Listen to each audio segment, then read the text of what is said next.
এইটো ল'ৰা এতিয়া স্কুলত পঢ়িছে, কিতাপ পত্ৰ চব ফালি চব জাগৰ গাৰু চাউ চব ফালি এতিয়া পঢ়িবলৈ একো এটা সুবিধা নাইকে নাই, খাবলৈ নিমখৰ টেমা পৰ্যন্ত ভাগি চাউল তাউল চকী টকী বহিবলৈ এতিয়া হেৰি কৰিবলৈ চব ভাঙি চিঙি। এইটো ল'ৰা এতিয়া স্কুলত পঢ়িছে, কিতাপ পত্ৰ চব ফালি চব জাগৰ গাৰু চাউ চব ফালি এতিয়া পঢ়িবলৈ একো এটা সুবিধা নাইকে নাই, খাবলৈ নিমখৰ টেমা পৰ্যন্ত ভাগি চাউল তাউল স্কুলৰ পৰা অংগনাবাদী স্কুলৰ পৰা চাটুগুৰি দিছিলে ল'ৰাটোৱে খাবলৈ ৰাতিপুৱা কিবা এটা কৰি খাবলৈ চাটুগুৰিখিনিও সেইকেইটাও খাই মেলি চব খাই মেলি আজি এতিয়া ল'ৰা লঘোণ, সি ঘৰত কেইটামান খুজিছে, সি ঘৰত কেইটামান কোনোবাই এঘৰত খুৱাইছে, তেনেকৈ খাই আছে। চকী টকী বহিবলৈ এতিয়া হেৰি কৰিবলৈ চব ভাঙি চিঙি চব খতম কৰিলে। এতিয়া চৰকাৰে কিবা এটা সুবিধা নল'লে সিহঁতেতো এতিয়া চলিব নোৱাৰিব।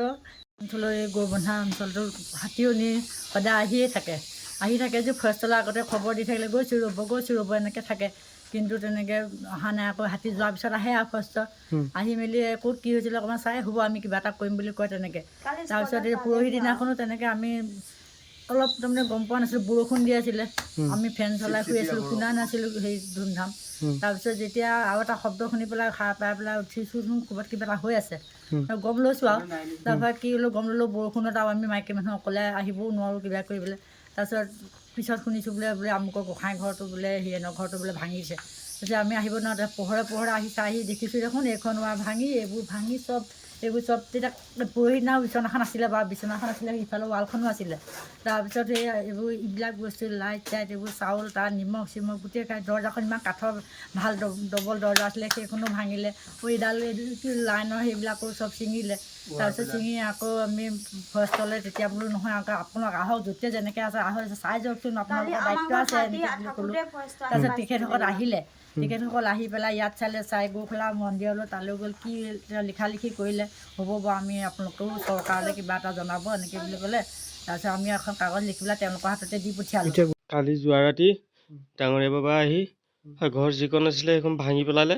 তিনিজন ৰাতি আপোনাৰ 1:30 বজাত 3টা বজাত শুবলৈ গৈছোঁ, তাৰ আগমুহূৰ্তত গোটেই ইয়াত মানে ঘৰ দুৱাৰ অৱস্থা নাইকিয়া কৰি দিলে। কল পুলি খালে, পাকঘৰটো অকণমান ভাল হৈ আছিলে সেইটোকো ভাঙিলে, ৱালৰ খিৰিকী লগোৱা আছিলে সেইটোকো ভাঙিলে।